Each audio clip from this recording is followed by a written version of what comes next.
If you are doing dry fast without water, and I need to tell you quickly, maybe you want to love God, you want to, press into God and all of that, and you feel you want to do a dry fast, it's always recommended that you do 3 days. The one you will not take water.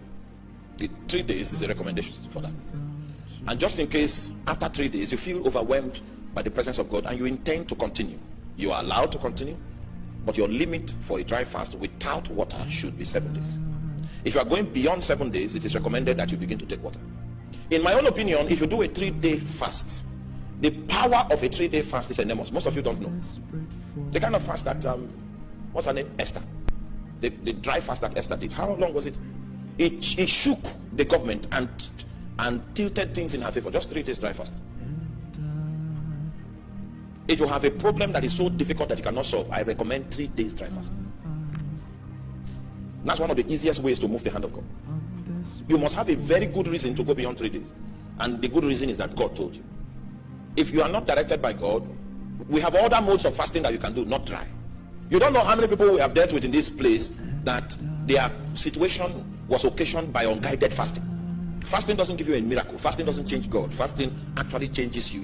It's a facility by which you can yield, you can adjust, you can find alignment through the sensitivity that is in your spirit.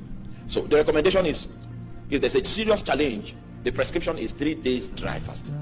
If you are, if the if is very big, if you're overwhelmed with the presence of God, what the presence of God does, like Moses, he walked into the presence of God and forgot food. The presence of God can sustain your body without food. There's a dimension of the presence of God that can come upon you and you will not feel that you are not eating, you have not eaten food. You can use that dimension to do 7 days. Don't continue. If you are going to go beyond 7 days, begin to take water.